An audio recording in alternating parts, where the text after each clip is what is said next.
Edmund is trying Colgate Winter Fresh Gel for the first time. Hey, what a super-looking gel. Let me try. What a cool taste. Let me try. Mom! Colgate Winter Fresh Gel is a creamy blue gel packed with proven MFP fluoride, the maximum fluoride protection a toothpaste can give. Lynn, it's good for both of you. Want some? Sure. Regular flavor Colgate or Colgate Winter Fresh Gel. Maximum fluoride protection in a great tasting gel. Some suggest it is a good idea. Others say it's harmful, want it stopped. It is the debate over fluoride added to drinking water. Fox's Douglas Kennedy has both sides. Oliver Outerbridge is a restaurant owner in Portland, Maine. Oh, these look nice. A state which has some of the best tasting drinking water in the country. Ironic, because Oliver spends much of his time trying to convince his neighbors not to drink it. Your issue is fluoride in the drinking water. Yes, it is. Why is fluoride unhealthy, in your opinion? Well, number one, it's a very toxic substance that causes multiple diseases. It's been shown, study after study, to cause cancer as well as many, many other debilitating diseases. Claims government scientists strongly disagree with. Still, Outerbridge is so convinced it's harmful, he's collecting signatures for a ballot initiative that would prohibit Portland from adding fluoride to drinking water, as it has done since 1997. So there are some communities that have been adding fluoride to the drinking water for 65 years. If you're right, why has it taken so long for this to become an issue? Multiple studies have accumulated over the decades that show it is unhealthy. And the more public press we get on this issue, the more it is likely to become an issue. And he points out it's already become a major issue for many. In the last 2 years, dozens of communities in 10 states banned fluoride from their drinking water. Still, most dental advocates say fear of fluoride is completely unfounded. Fluoridation of community water is extremely safe and extremely effective in preventing tooth decay. Edmund Hewlett teaches dentistry at UCLA and is a spokesman for the American Dental Association. Hewlett points out the Centers for Disease Control and Prevention recently honored water fluoridation as one of the great public health achievements of the 20th century. He says he can't explain why the anti-fluoride movement has been gaining such traction. Science is on the side of fluoride being safe and effective. There is no controversy about this in the scientific community. The ADA says this is a controversy invented by activists like yourself, and it has no basis in science. What do you say to that? Well, I say there's a lot of science showing the harmful effects of fluoridation, and I dispute the unanimity of the agreement among dentists on this issue.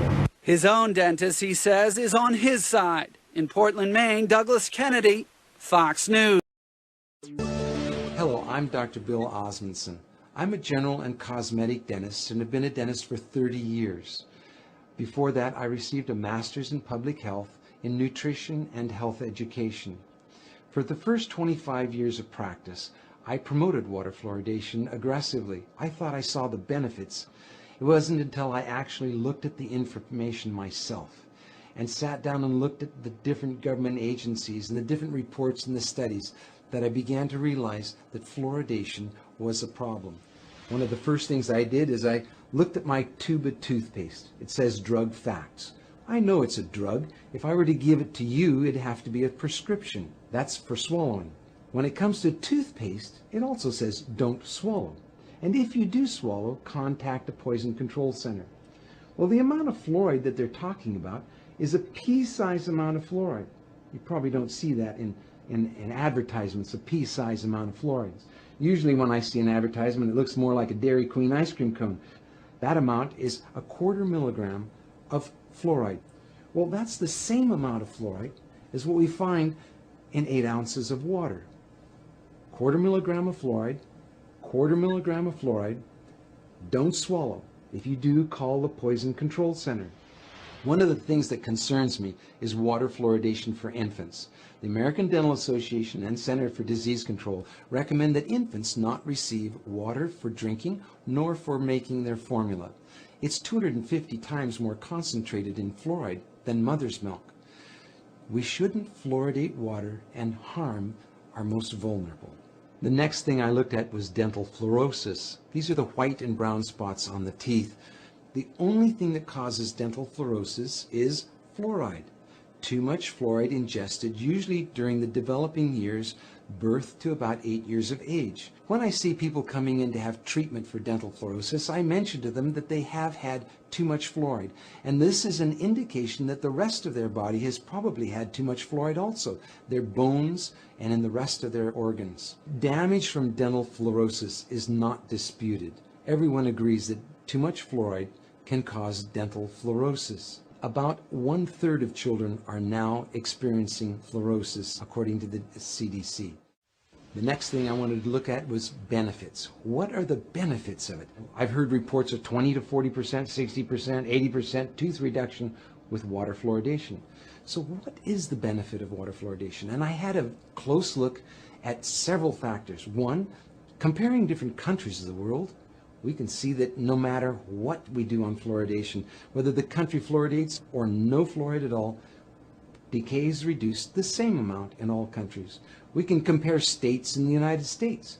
And we can see on a graph that as they're plotted in order of increased amount of fluoridation in the state, fluoridation doesn't make any difference. We have the same amount of good health in the states regardless of their fluoridation. Same thing for counties and other locations. That was disturbing to me. If there's no benefit, well, why are we fluoridating? I have two requests for you. One is to talk to your dentist and your healthcare provider about fluoridation. Ask them if they've seen the National Academy of Science report on fluoridation.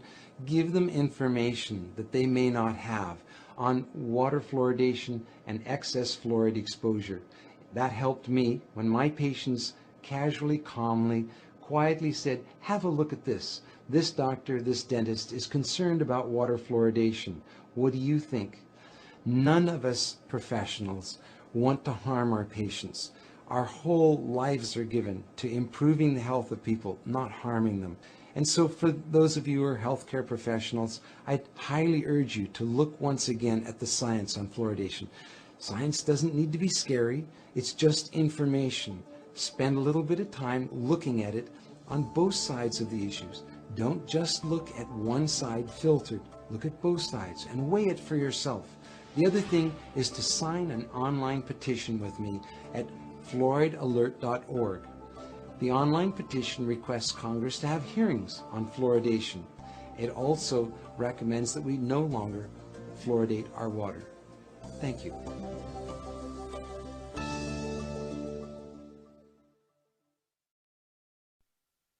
Why is it that people don't seem to care? Well, in the 1930s, scientists wondered how Hitler could rule Germany and Stalin could rule Russia. These were vast territories. He could rule them with practically no army. And the answer was they had discovered during the 1920s that adding sodium fluoride to the drinking water made the people very passive. Stalin found out that in his concentration camps, where you have to have guards, I mean nobody's there because they want to be, that by adding sodium fluoride to the drinking water to camps, or the gulags, he could reduce his guards by an average of 4. You only need 1 in 4, 25% instead of 100%, which comes to quite a bit of money.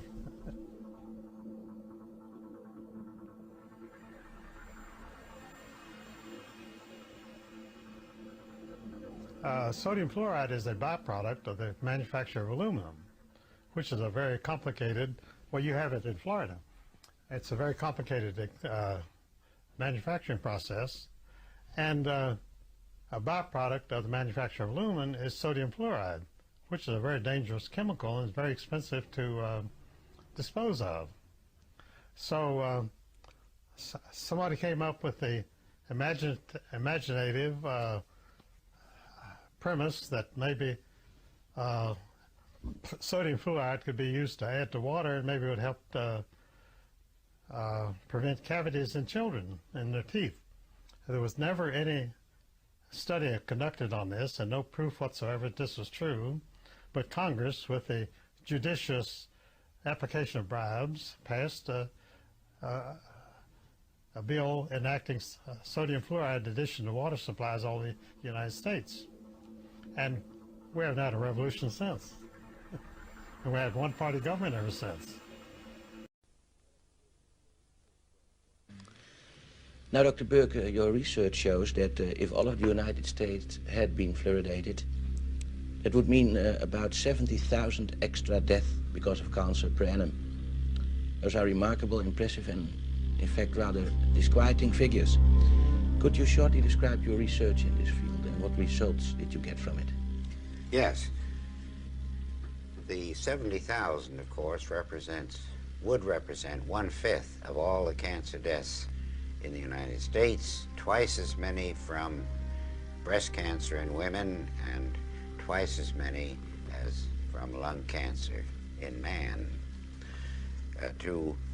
Our studies involved comparing the deaths of all persons in the 10 largest fluoridated cities of the United States with the 10 largest non-fluoridated cities in the United States year by year. And we obtained a very remarkable curve, which you can see here perhaps. Here is the fluoridated, and here is the non-fluoridated set of 10 cities each.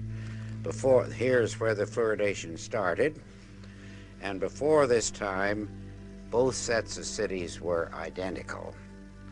But no sooner had fluoridation started than this curve began to go up, the deaths began to increase, so that this effect occurs very promptly within 1, 2, or 5 years. Now this, sir, is conclusive evidence that fluor kills because of cancer. It is one of the most conclusive bits of scientific and biological evidence that I have come across in my 50 years in the field of cancer research. Would this then, in your opinion, be the end of fluor in water, in drinking water? It should be the end, and in the United States, it should so be the end by federal law known as the Delaney Amendment, which says that anything found to induce cancer in man or animals cannot be legally put into the food or drink of man or animals. And so, and this is all less than 1 year old, so that it entirely changes any previous ideas of fluoridation that anyone may have had, because this is the first real indication of an important effect.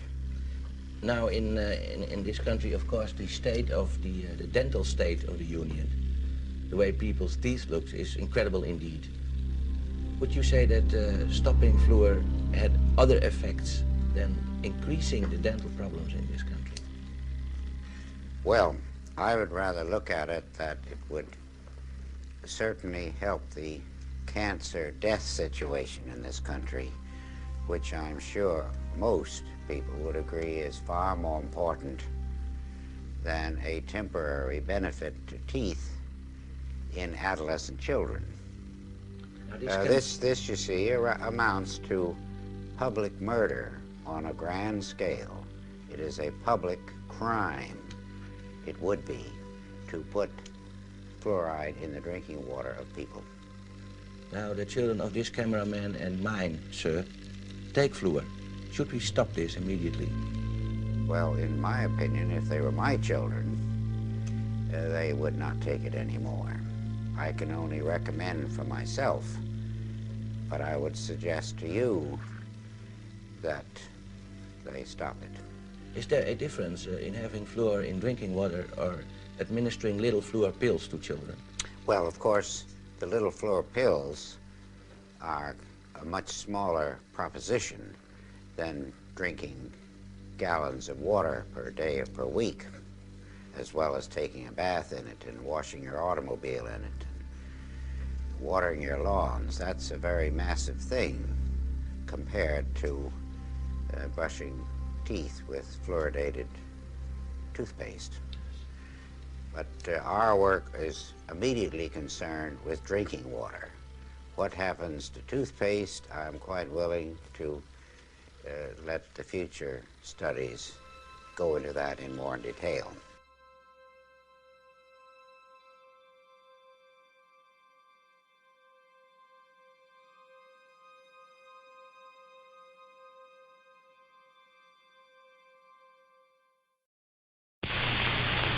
All right, you will note here where the fluorine has just been introduced that there is a distinct stimulation of all the cells as they react to the poison. This we take to be a defense mechanism. Then things begin to slow up and reproduction is definitely inhibited.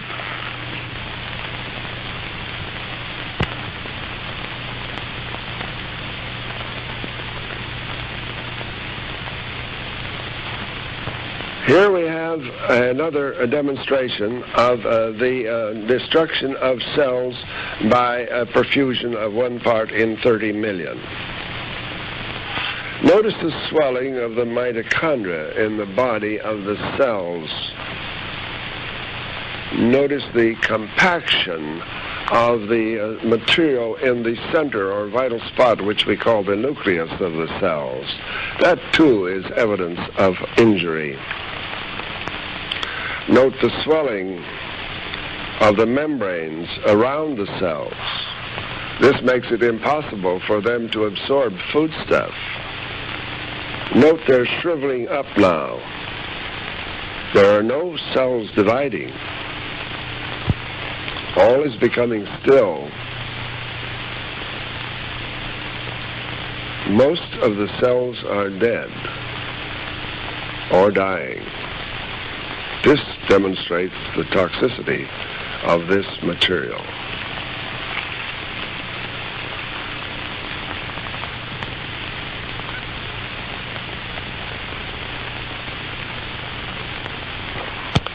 In summary, I wish to make it very clear again that this film, which you have just seen, is a graphic record of what we and Drs. Berry and Trillwood have seen in our cultures when they were perfused with dilute solutions of sodium fluoride.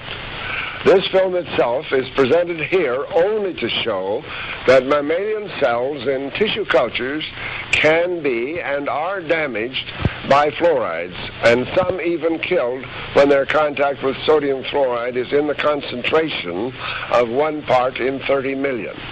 And we do have photographic records showing almost the same thing in 1 part in 60 million.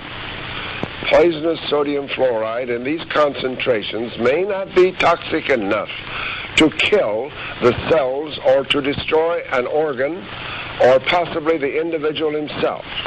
Nevertheless, in human bodies, such poisons are subtle, insidious, and if prolonged over months and years, as in this case where fluoridated water is being used, chronic disorders and upsets of function in 1 or more of the vital organs may ensue.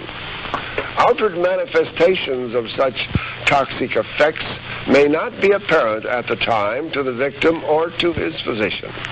But the constant drinking of fluoridated water may bring about a gradual accumulation of damaged and scarred tissue in the various organs, resulting in the production of many vague complaints in some or in nearly all parts of the body. This makes it most difficult for the physician to diagnose unless one is very alert to the effects of fluoridated water and its consumption. To sum up all this, then, one is forced to conclude that the safety of fluoridation has not yet been proved. The experiments that you have just seen cast most serious doubt on the safety of fluoridation. We feel compelled to agree with the Congressional Committee on Food and Drugs and Chemicals, who, after extensive investigations under the Honorable James J. Delaney of New York, way back some years ago, 1952, questioned the safety of fluoridation and urged caution. And above all, they emphasized the need for more research, even before anyone would consider fluoridation. To all this, we most heartily do agree. The proponents of fluoridation have not produced this research. The safety of fluoridation still needs to be proved, And we who have made this film from over 24,000 photographs in continuity under the microscope at intervals of exactly 39 seconds between each film, brings you this demonstration of toxic effects of fluoridation. We have only begun our research into the effects of drinking fluoridated water. We ask for your support.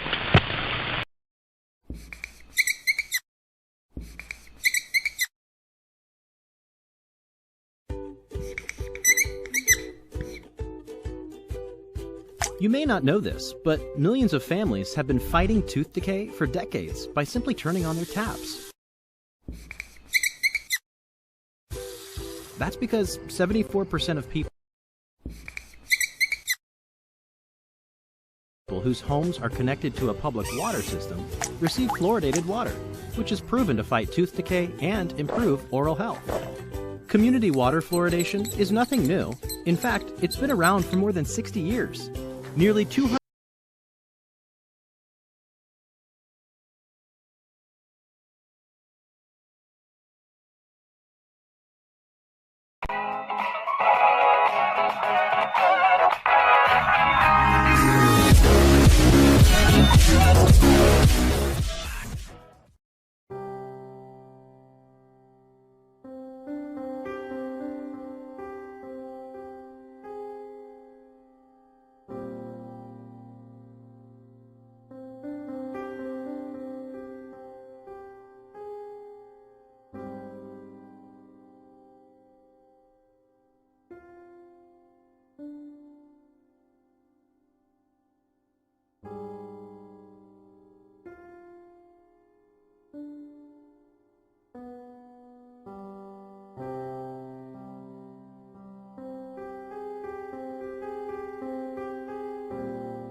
Did you know that the whole family, not just children, can benefit by drinking water that contains fluoride?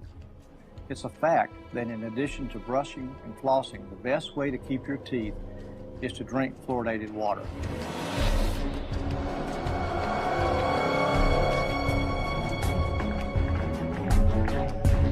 We consume it every day with the reassurance from our health authorities that it is doing us good.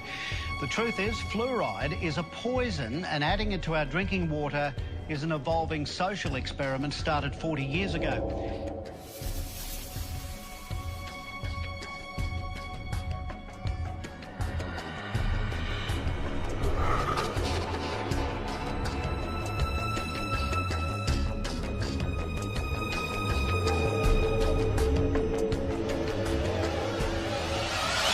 In the small county of Elbert, Georgia, on one of the highest hilltops, stands a massive granite structure known as the Georgia Guidestones.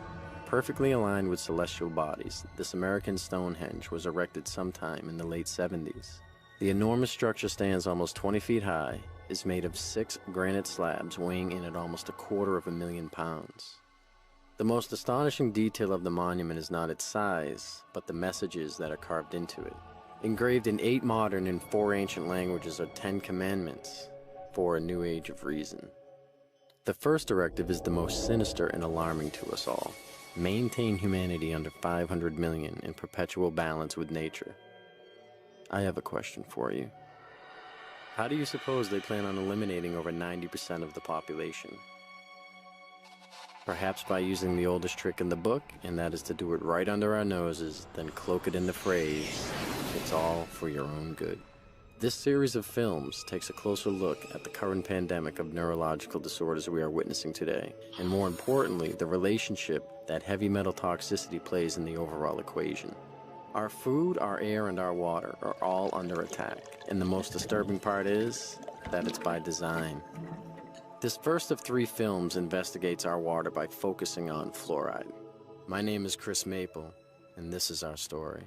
So we got our friends at the Fluoride Action Network. We actually went to their website and printed off a top 10 facts about fluoride. Hopefully we can educate a few people on what's going on with the drinking water. Do you drink tap water? Yes, I do. Yes. Yes, I do. Yes. Yes. I do drink tap water, but I usually put it through a filter system. Filtered. Filtered tap water, yeah. Yeah, one of those like little jugs with the carbon filter that comes in there. If it's an emergency situation, I need to, swallow a pill or something, yeah, but... No, I don't drink it. You don't drink the tap water? I don't drink it for recreation when I get thirsty. I boil my water, I wait for it to cool, I store it in jars. Yeah, don't want to take any risks. Let me ask you, what made you go and buy that filter? Because LA water tastes like crap. Well, I know what's in it. It's pretty nasty. Have you heard of the fluoride controversy that's going on? No, never. This is the first time? It's a surprise for me. Have you heard of fluoride? Yes. What do you know about it? It's something that's added to water. I don't know the scientific exact definition. Apparently fluoride ions help out with keeping your teeth strong and everything else like that. I always thought it was kind of like a medicine because it helps your teeth be stronger and all that fun stuff. I know that it's one of the questions that our dentist asks us about if we have fluoride in our toothpaste, but that's about all I really know. I don't know if it's a positive thing or not. So why is it added to the water? What do you think? To you know what, I'm not sure. Well, my dad was a dentist. Okay. So I know fluoride as far as dental health is necessary. Okay. Particularly for kids that don't learn how to brush their teeth. Their parents may or may not be aware of what sugar can do to their teeth. So, in my opinion, fluoride's a good thing. Fluoride is safe and effective, and it's one of the most inexpensive ways to really cut down on dental decay. Anything we can do to help prevent cavities on children, I think, is very important. Absolutely, fluoride is safe. It's effective. Fluoridation of community water is extremely safe and extremely effective in preventing tooth decay. Science is on the side of fluoride being safe and effective. There is no controversy about this in the scientific community. If it's such a simple issue, how is it that it's still going on after half a century? I remember it being debated when I was 30 years ago. And it's continuously debated. But just because we've been doing something 50 years doesn't necessarily mean that it's right. Public health officials knew then what they know now.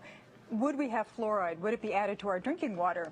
Well, today a coalition of scientists, dentists, and doctors are taking action to stop fluoridation until it is proven safe.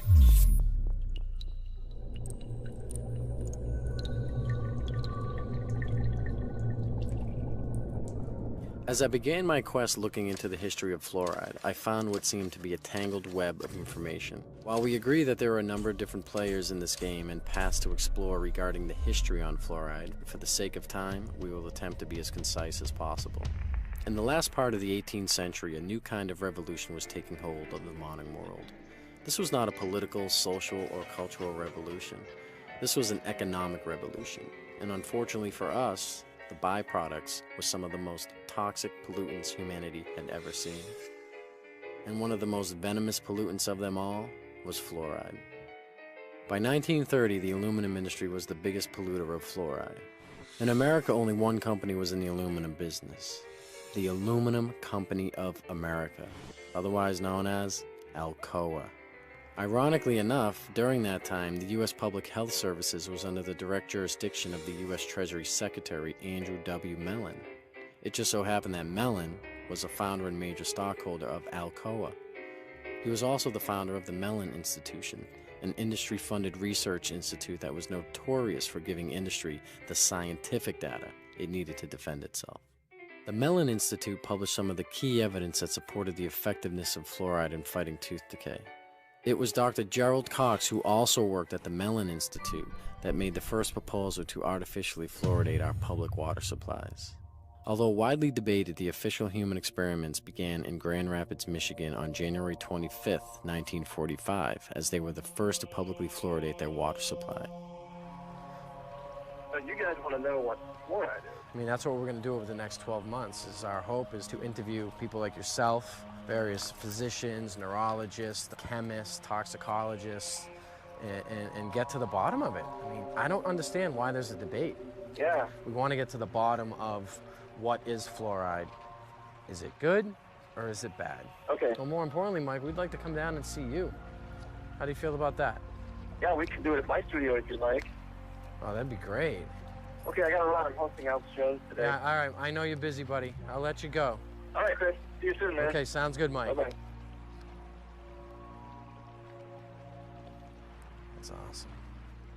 My name is Mike Adams, the Health Ranger, the editor of naturalnews.com. What is labeled fluoride is not naturally occurring fluoride like you might find in the ground. It's actually a collection. It can be over 100 different chemicals, including some radioactive chemicals, including many cancer-causing chemicals, including heavy metals, neurologically damaging elements that are called fluoride. And then this is dumped into the water supply, and the cities have the doctors and dentists convinced that this is somehow good for your teeth.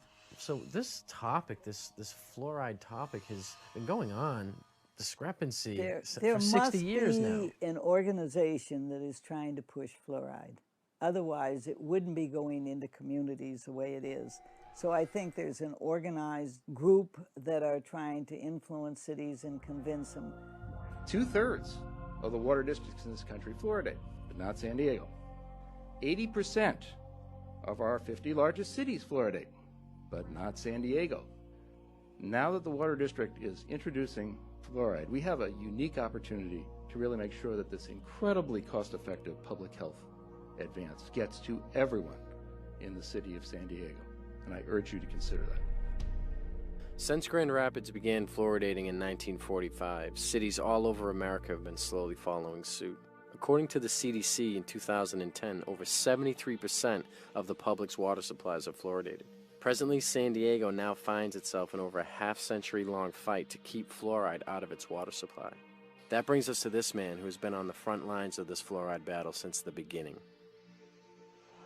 Well, my name is David Kennedy, DDS, because I'm a dentist. Graduated in 1971 from the University of Missouri at Kansas City.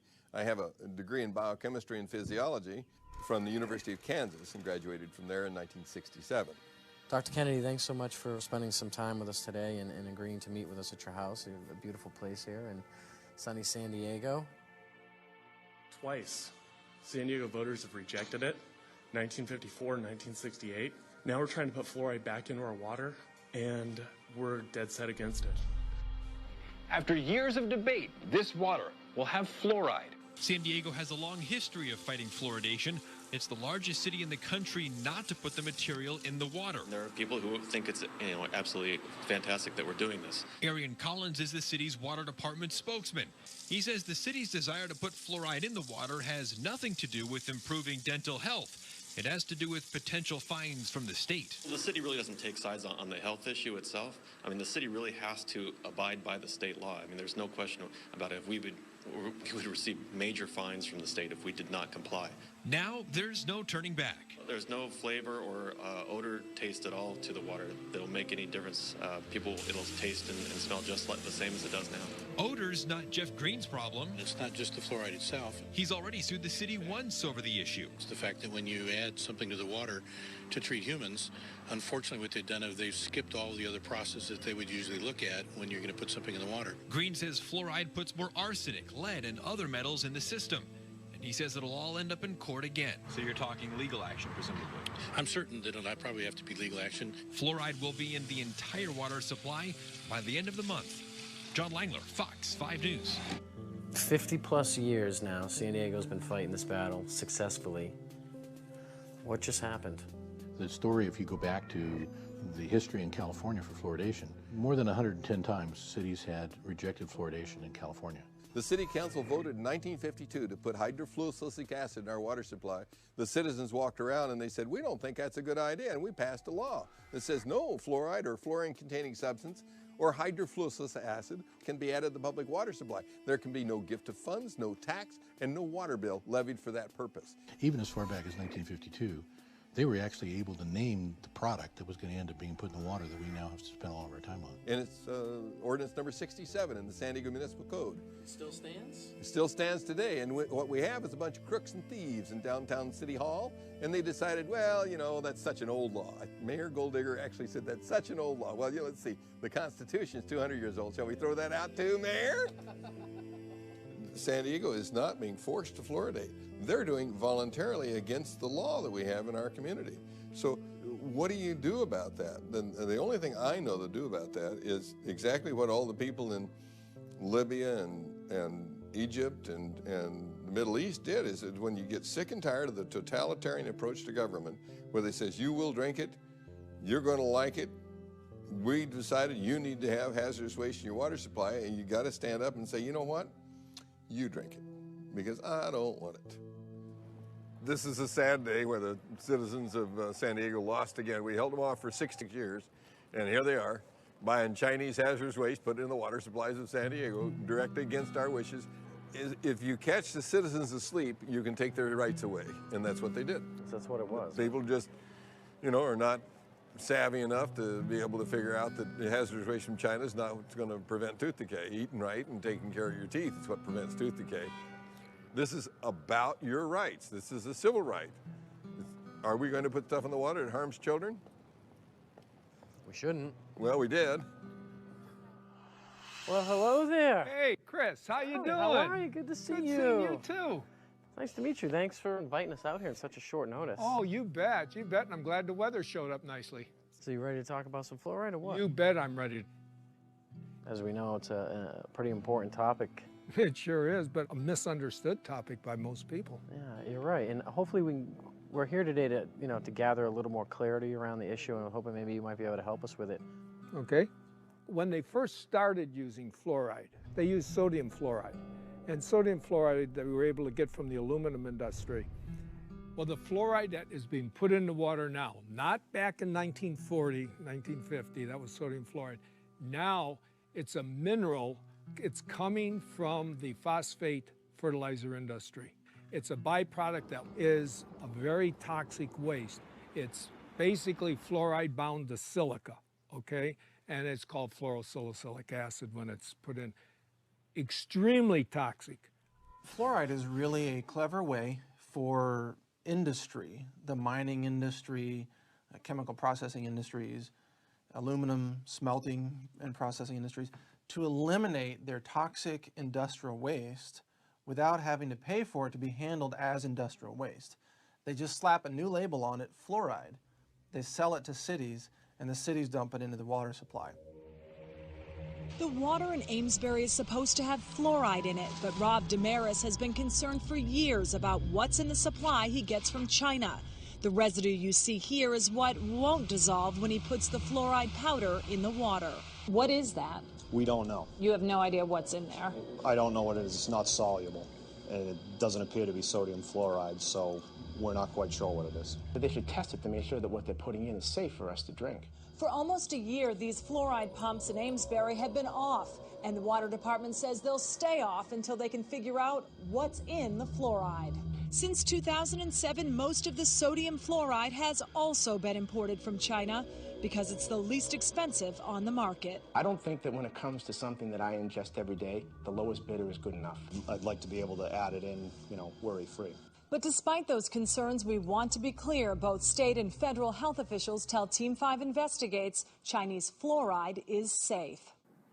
So who do you think we should talk to next? I mean, you know anybody that... Coming to town is Paul Connett. He's an excellent professor of chemistry. All the chemistry professors in the world think this stuff is bad because, it burns holes in the countertop and stuff like that. So Paul would be a really good guy for you to talk to. My name is Paul Connett. I am a retired professor of chemistry. I taught at St. Lawrence University from 1983 and retired in May of 2006. And my specialty was environmental chemistry and toxicology. Most people in America are persuaded that everybody fluoridates their water. And if you're living in a town like Albany or Long Island or Ithaca or somewhere, but the vast majority of the population in the world does not drink fluoridated water. Most of the countries do not fluoridate their water, only about 30. The countries now that have banned the use of fluoride, China, Austria, Belgium, Finland, Germany, Denmark, Norway, Sweden, the Netherlands, Hungary, and Japan. All these countries have said that fluoride, number one, is ineffective and toxic and should not be used. We are still using it. There's something wrong here. I think it's time that we become aware and do something about it. How come our country that's supposed to be, quote, so smart, uses it? Well, there's something going on here. What does the European Union know that we don't know? Nothing. Nothing. They know the same thing, that's why, but the difference is they're not getting paid off and we are, and so therefore, this is what the only thing I can come up with, because they both have the same facts. They both have the same facts. Fluoride is toxic. Fluoride is not helping your teeth. If it was really helping your teeth, why do we have all these dental problems? It's not at all. How come you can go to primitive societies around the world that never had even seen fluoride, and they have perfect teeth? Why are we having all these learning disorders? How come we're having autism? We're having all these things we never had before. Well, why don't we ask that question and answer it honestly? Answer it honestly. 98% of Europe does not fluoridate. Only 8 countries in the world have more than 50% of their population drinking water. America, Australia, New Zealand, Ireland, Israel, Singapore, Malaysia, and Colombia. Only 8. I am from Europe, so I'm really surprised. Yeah. It's 90% fluoride free. Yeah, you never knew that either? Okay. Well, they don't really tell a lot of people that statistic. In America here, we are 75% and growing, whereas all the other countries have been banning it. There's 2 main reasons why European countries explain why they never went along with this American practice. One was they didn't feel it was right to force it on people that didn't want it. And secondly, they didn't think that all the health issues had been resolved. I think Europeans have come to their senses on several issues, not all of them, but on many, GMOs being one of them and fluoride being another. They've rejected these things because they're looking at the evidence. America tends to be way behind the curve on really recognizing reality in the realm of fraudulent hoax science. Our CDC and the liars in Washington, D.C. have only had success in countries that speak English for the vast majority of the disposal of their hazardous waste product. That means that you and I and our children in the United States are the largest consumers of hydrofluosilicic acid. Call it what it is. Hydrofluosilicic acid. What is that? Hydro is water, fluo, fluoride, silicic, sand, and it's missing an electron. It's acidic. It'll kill you. You take your hand, dip it in like that, you're going to die. Hydrofluosilicic acid does not occur in nature. It's a man-made molecule. And it eats through concrete, glass, stainless steel, fiberglass, plastic. You name it, it'll eat it. So why are we putting that in the water? It's toxic. It'll kill you. You touch it, it kills you. Just before they pour it into our drinking water, there's a skull and bones right on the side of the packaging. You need to wear a hazmat suit. First tonight, hazmat crews from all across our area responded to a chemical leak this afternoon in Rock Island. The chemical was so strong that it was burning through the concrete there. News 8's Christy Mergenthal has the latest. It was just before 1 o'clock Thursday afternoon when hazmat crews were called to the Rock Island Water Treatment Plant for a chemical spill coming from this tanker truck. The chemical hydrofluorosilicic acid is used to add fluoride to the plant's water. After several hours, crews were able to clean up the leak, allowing operations to return to normal. They had to cordon off the area, obviously, but as far as the treatment of the water and the amount of water being used by the public, there's no effect on that at all. That's how they transport it. It's extremely aggressive. It'll eat through almost anything, including concrete. It'll eat through glass, steel, titanium, bricks, anything. It's crazy. Basically, is a hazardous waste byproduct of the manufacture of phosphate fertilizer. It's a mining byproduct. They dig up this rock. This rock is no good, as is. So you mix it with sulfuric acid, and this produces soluble phosphate. And that's what becomes the fertilizer. In doing so, they get all this fluorosilicate in there. It's a byproduct that they can't do anything with. It's a poison. So they sell it and make fluoride out of it. It was a fraud. It was a scam from the get-go. It is a means of getting rid of fluoride. You allow industry to use your water supply to dispose of their hazardous waste. It's a disposal mechanism. It's a major industrial waste pollutant. They were trying to dump it into the rivers that were going out into the ocean in Florida, and boy, they stopped that. They said, you're polluting, you're killing the fish, and which they were. For 100 years, they decimated the local vegetation, crippled the cattle, damaged the citrus groves in Florida. It was costing them a fortune to handle this as a very serious industrial waste. And then eventually... Oh, I have an idea. Let's put it in the water supply, and we'll get them to take it off our hands. We don't have to pay to get rid of a toxic waste. And now they're making millions of dollars on what is. If you read it, it'll say what was. Well, I don't care what was. It still is an industrial waste product that is being added as our fluoridating agent. And so they're helping Cargill get rid of their hazardous waste problems. Cargill is the largest privately owned corporation in the world. They were also the largest producer of hydrofluorosilicic acid. Cargill at one time had like 90% of the market. When the hurricanes went through Florida, they knocked out the holding pond, so there was a shortage of hydrofluorosilicic acid. And so they reached out to the rest of the world, and now we get it from Mexico and Japan and China, because none of those countries allow fluoride in the water supply. They don't put it in at all. So obviously it's piling up in those countries. I don't think we need to be helping other countries out with their disposal of fluorosilicic acid. Fluoridation is the worst recycling practice in the world. So I support recycling. But to take the hazardous waste from the phosphate fertilizer industry, which cannot be dumped into the sea by international law and cannot be used locally because it's too concentrated, and to take that product and put it into our public drinking water is sheer lunacy. It's bizarre. I mean, George Orwell, Kafka could have written this play. It's lunacy. There are 250,000 tons dumped annually in the water supply. Does that sound like a big figure to you?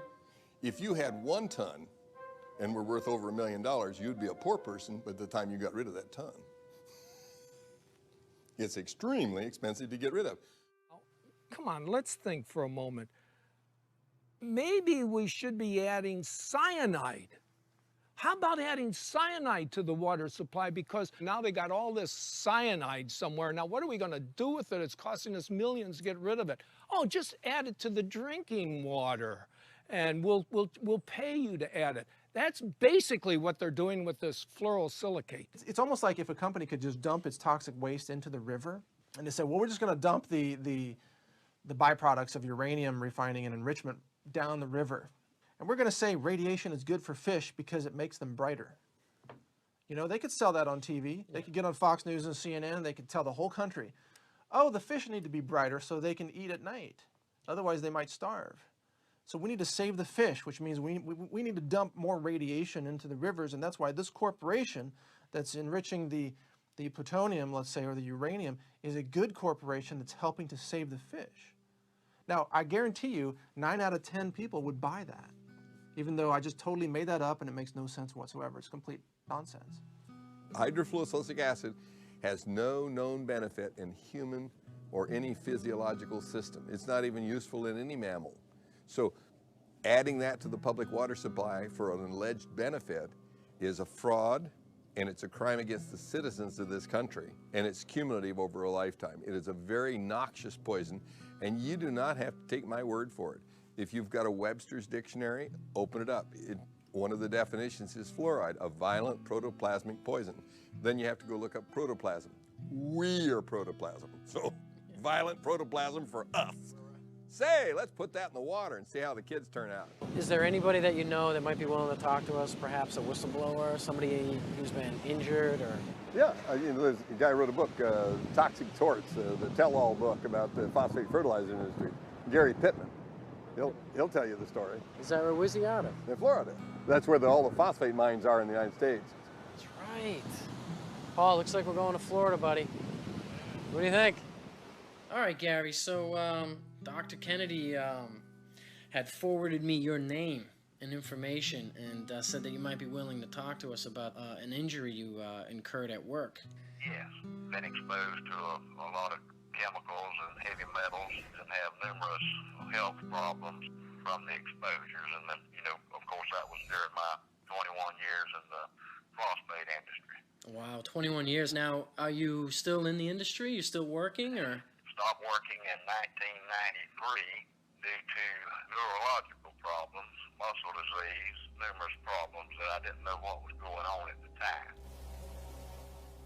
Hey, Gary? How are you, my friend? Hey, good to see you. Here we are. We're in Jennings, Florida.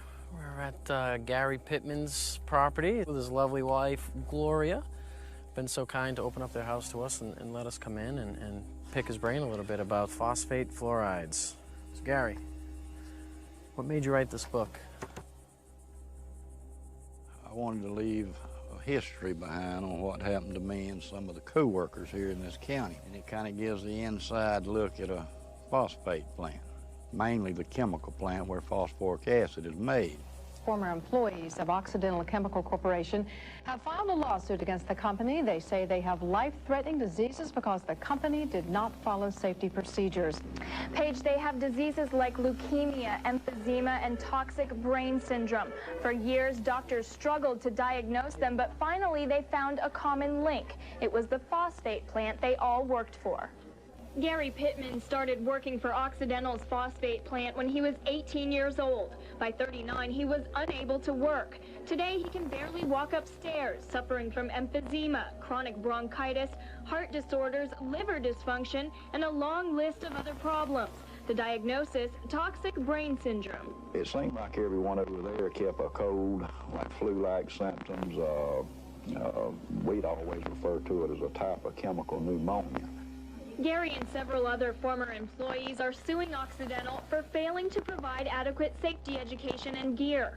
We asked our supervisor a lot of times if they would need to paint off of the car while it didn't hurt a human, and they would say that the human body wouldn't be able to get rid of that kind of stuff. One woman's husband died of bone cancer before his battle could make it to court. They messed up my life. They messed up everybody's life, and they're continuing to mess up other people's lives. They need to come in and realize and admit to what they are doing. Going into this employment, were you, aware of all the hazards? Or? No, not if I tell you, I'd have chosen another career. I was a pretty smart boy at the time, and I wasn't smart enough, I don't reckon. But see, back in those days, there were no computers. Right. You had no knowledge base like we got today. It was word of mouth. You going to work out there, man, they pay good money. What do they do out there? They make fertilizer. Well, we was farm boys. We handled fertilizer every day. Yeah. Well, Chris, what I wanted to do is I did not want to die without at least trying to warn people and tell people, if I could have read a book like the one I wrote before I went to work out there, I wouldn't have went to work out there. Right. because they would have educated me and said what I want to work with. This guy's sitting there with cancer, this guy's over here with leukemia. You know, to me, you know, I think I'd have chosen another path. What would I say to myself if I was 18 again and looking for employment? Well, number one, what I would say to myself is money is not everything. You can't buy your health back once you lose it. If I'd have had the information that I have now, I would have evaluated this whole situation. If the company would have told me about the hazards and what I was going to be exposed to and what it could cause, and they knew. In 1972, when I went to work, the phosphate industry had been going on a long time in Central Florida. They knew the hazards, and they knew what happened to workers working there long term. And so did my company, but I don't think they tell them today. Still, huh?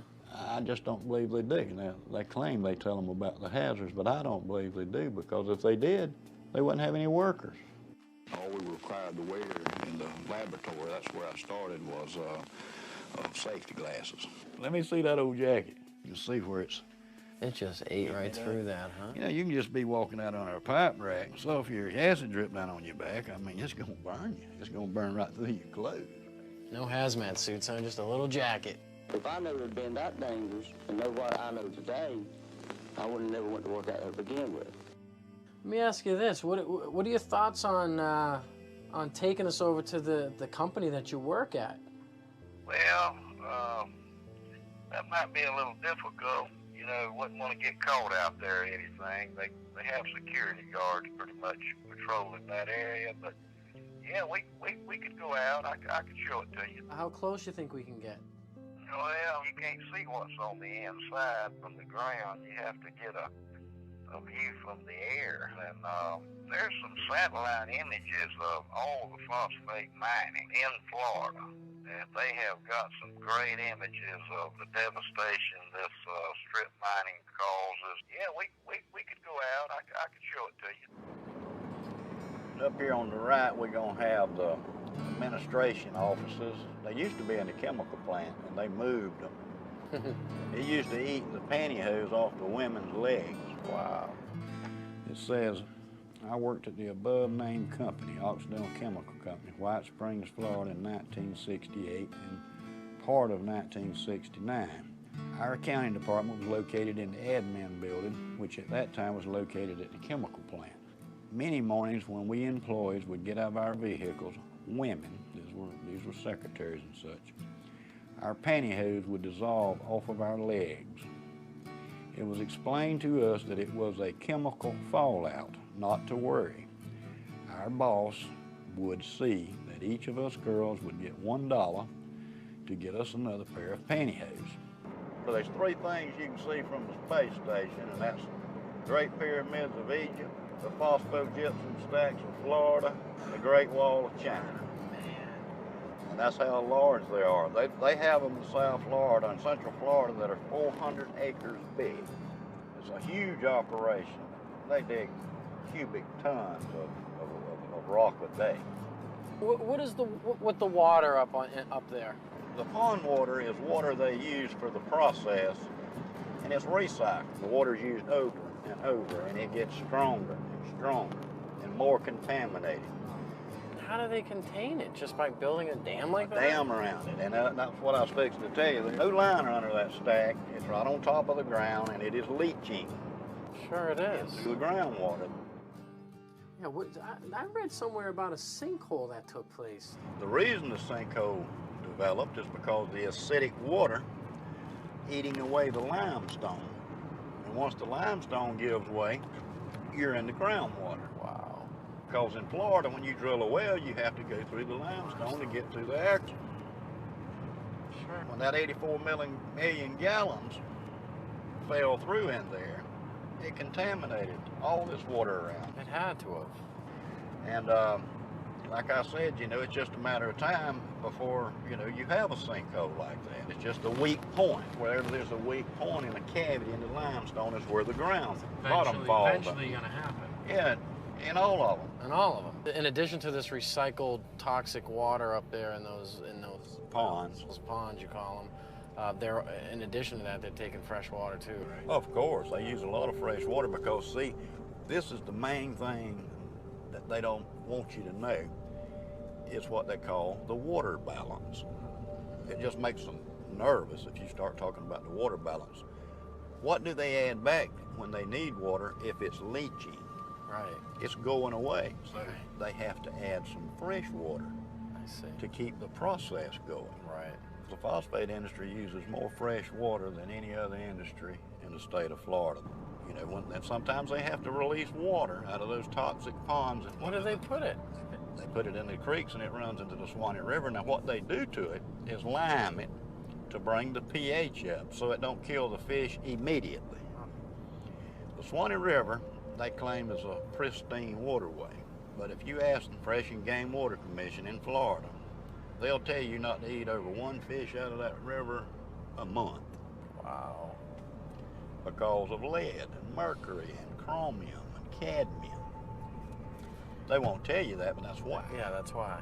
This is just a lot of the documentation I've reached through the years. What really caught my eye was, like we had talked about earlier, the 1972 through 1979 misrepresenting environmental data. And they charged them $575,000 for emitting 10 times the amount of fluoride allowed below. And I was working there when that was going on, and the fumes were just unbelievable. It pit the glass on your windshields, make them so foggy it would etch the glass. Just having your car parked out there while you're at work. I mean, back in the 60s, you know, I mean, even earlier, they realized that those fumes were very toxic. Very toxic. The phosphate company pretty much polices themselves.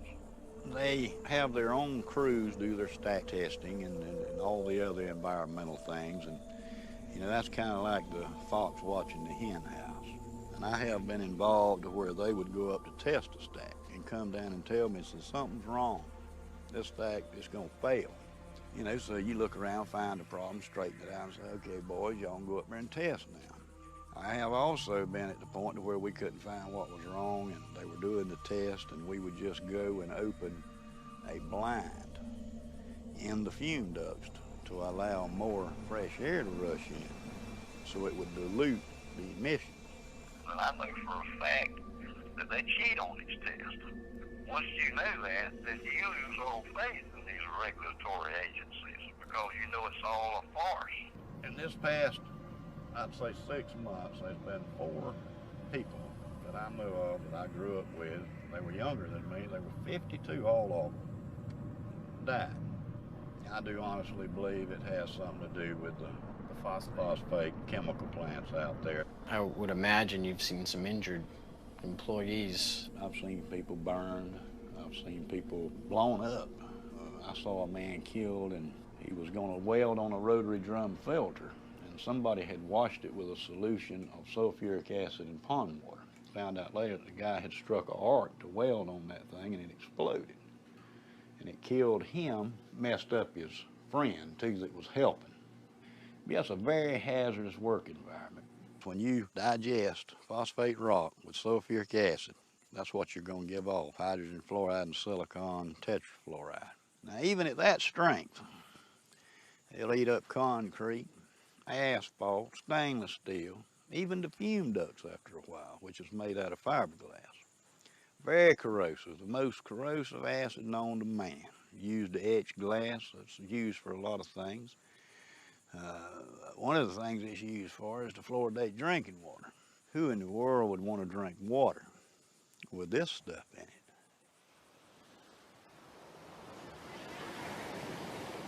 So, you know, as we're learning, it seems like there are no rewards to this. It just seems it's just all risks. It's all risk. It's a big lie. There's no benefit whatsoever. It's all risk. Let's get to the science. That's what I say. Instead of covering it up, let's look at the science. What do these fluoride chemicals actually do to human beings? There's all kinds of research out there showing it really disturbs the functioning of the body in a number of ways. Inactivates 62 enzymes, increases the aging process, increases the incidence of cancers and tumors up to 17%. disrupts the immune system, causes genetic damage, interrupts RNA and DNA, repair enzymes activity, increases arthritis, and is a system poison. These are all validated by scientific data. We have in America today all of the symptoms of hypothyroidism, obesity, heart disease, neurological impairment. I have been very sick. I was diagnosed with hypothyroidism about 10 years ago. There was no family history in my background that explained why I had this thyroid illness. What were some of your side effects? Feeling very cold, hair loss, concentration issues. It really controls your metabolism. So I had gained about 10 to 15 pounds, which is very unusual. I was very athletic my whole life and never was overweight.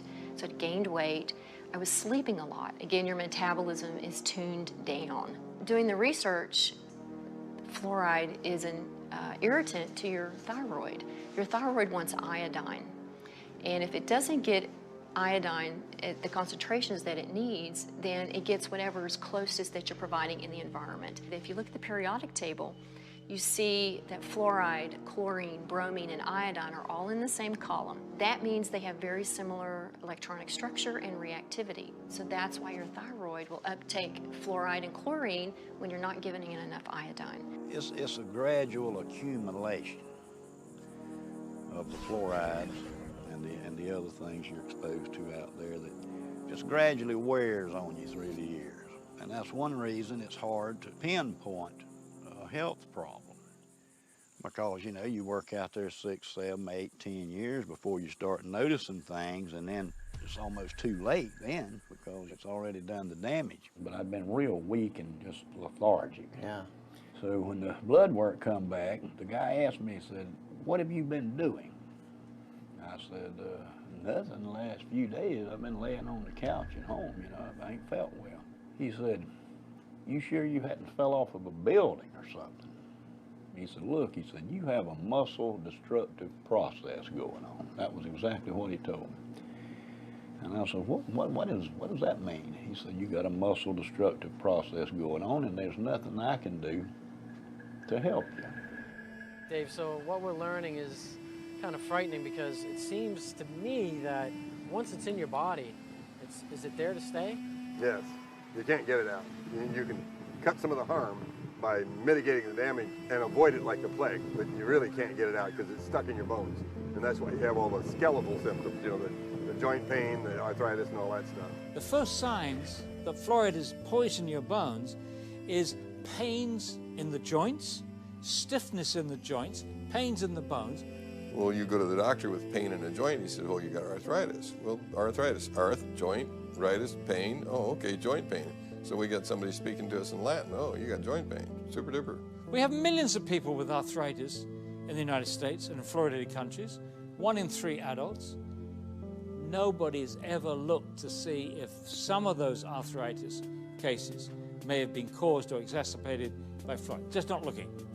Are bones with more fluoride stronger or less strong? And the answer is less strong. They got studies where they tried to give them a dose of fluoride, sodium fluoride, to cause an increase in bone mass. It did, but it weakened the bone itself. So those are case-controlled studies. That's the gold standard in medicine. So we have case-controlled studies showing that if you give people fluoride, it accumulates in their bones and it causes the bones to become white, opaque, increases the bone density, decreases the bone tensile strength. And they actually took bone that was removed from people for the purpose of replacing a joint or a hip, put it in a little device here where you put a weight on there and snap it, and they showed that the more fluoride in the bone, the quicker it snaps. Have you ever wondered, how come everybody has hip replacements, knee replacements? I mean, you can go on and on. I can think back when I was a kid, that didn't happen. You didn't see all these crippled people. I mean, you saw a few, but it wasn't common. I mean, how does it end up in our bones? Is it that where our body just finds? It's calcium-rich tissue, so your body parks it there because it's got to dispose of it some way, otherwise it would kill you. So it parks in the bone and then it kills your bones. What it does once it fills up with fluoride, that you get little spikes on the outside of the bone. If you take a hand and take a bone and run your hand up and down a normal bone, it's slick, and that's because muscles move around on the bones when you're running or jogging or lifting weights and all that stuff. Your muscles are moving around on your bone, and it's slick, so it doesn't hurt. Well, if you make that bone the texture of sandpaper, then when the muscle moves around, the fascia tears, and it hurts to move. And so fluoride accumulates in calcium-rich tissues, which are bone, ligaments, cartilage, joints, and teeth.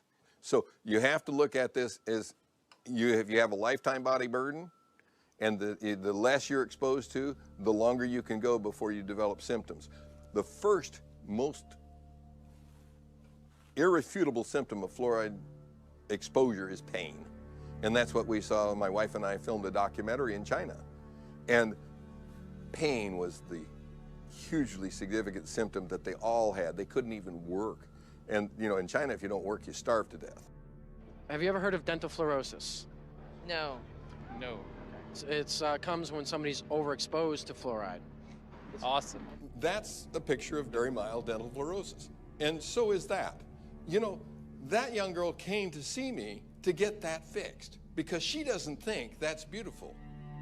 She thinks that looks bad when she smiles. And I think everybody else agrees with her.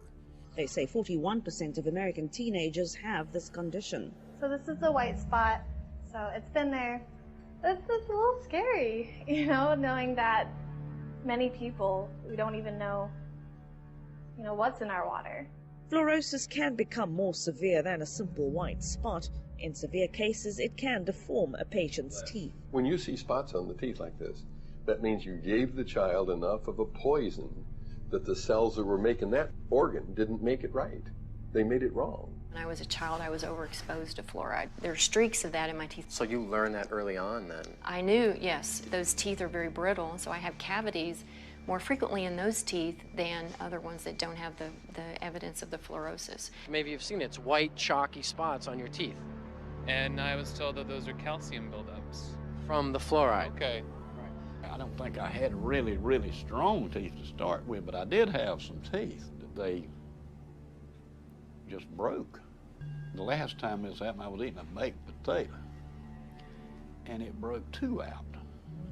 Baked potato? A baked potato, and it broke 2 out. Did you notice anybody else in the plant losing teeth? Yeah. We talk about it a lot at the plant.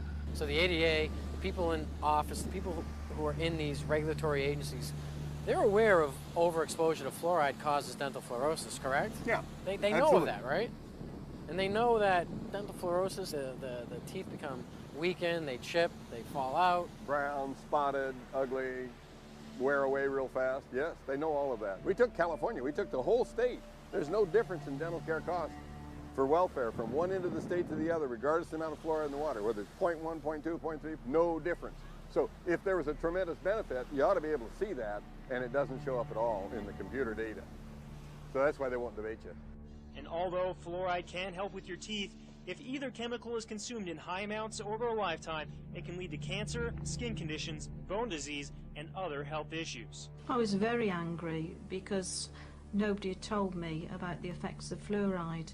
If I'd have known what fluoride would do to the teeth, I would never ever have let her have fluoride toothpaste. There is a recent lawsuit in Maryland, it's a federal lawsuit, a woman who believed the medical establishment at the time when her daughter was an infant. She gave her daughter 90% of her diet, intake of water was this fluoridated baby water. And so the daughter grew up with severe fluorosis, and to get that corrected, dental restoration is about $100,000, and they can't bear that burden. So they are suing Nestle and Gerber. So putting it in a baby bottle when the child doesn't have any visible teeth, there's no way on God's green earth that can have anything except a negative impact on that child. But they sell it in the grocery store as baby's first water. I've seen that for years. How do we educate women to not buy this for their babies? And this is why we wanted the warning for infants, because they're the most at risk. They drink their weight in water within 2 or 3 days. If you and I did that, we'd be drinking 22 liters a day. I mean, it just goes back to the whole, these regulatory agencies that are supposed to, be kind of looking out for our best interests, and as you know, they're not. I say they have a duty to warn. They have a duty to warn you not one manufacturer of formula says, by the way, don't use the tap water. Women, Infant, and Children, WIC program. We contacted them. They refused to tell mothers not to use the tap water. And you know what she said? It would damage the fluoridation program. Fluoride is safe and effective, and it's one of the most inexpensive ways to really cut down on dental decay. Fluoride is safe and effective. Fluoride is safe and effective. Well, there's a study from 20 years ago showing infant mortality was higher in fluoridated communities. Is that why? I don't know. Why didn't they do a follow-up study? I think that would be interesting to know. Children have died, you know.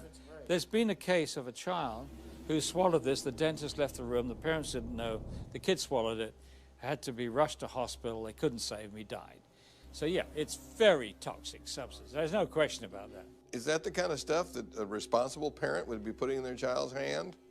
FDA in 1997 required manufacturers of toothpaste to put this warning label on it. It's the same as you'd have on a loaded .38 caliber pistol. Keep out of reach of children. And only use a little pea-sized amount, which is about the same amount that would be in a bottle of water. And if that amount is swallowed, call the Poison Control Center or seek professional help immediately. So if I drank a bottle of water, should I call the Poison Control Center too? This is just insane. So this is what two different organizations say. One says, don't swallow it. Why did they put that on there? They put that on there because there were 10,000 calls a year to the Poison Control Centers from children made ill by swallowed toothpaste. 10,000 calls, and you know for every call there's 5 that didn't call. And there are only Poison Control Centers in half the states. So that means 100,000 children are made ill by swallowed toothpaste. It's insane to put a deadly poison in a child's hand and say, go brush and be sure and spit out, Johnny. Fluoride has been a slow process of introduction into the dental profession where it's commonplace for us to consider fluoride as the thing to do to help decay. Well, we now know, statistics have shown us, that fluoride is not working. It's very toxic to you and can cause everything from cancer to depression. So, yeah, it's a serious issue. Fluoride is obviously not for everyone. We've now found out that fluoride can harm babies. And we also know that it's been admitted that there are other groups that can be harmed by fluoride. The Center of Disease Control in the 2005 report indicates that Black Americans and Mexican Americans had a higher rate of dental fluorosis than white children. There is a gene that African Americans have too. And so their intestine is grabbing the lead with both hands, and then the Hispanic kids just have one, so they're just grabbing the lead with one hand. The Caucasian kids don't have either one. So the lowest level of lead's actually in the Caucasian kids, and then Hispanics up 400%, and the African Americans 600% when you put silicofluoride in the water, and that's because they have a genetic predisposition. Everybody's dose is different. That's what's critical here. Your dose, my dose, and African Americans' dose, Hispanic, we all have genetic differences, and that process window may be this big, but you know what? They've decided that everybody gets the same, and that's where the problems happen. There's no single dose that is good for everybody. Which makes water fluoridation with hydrofluorosilicic acid a crime against humanity.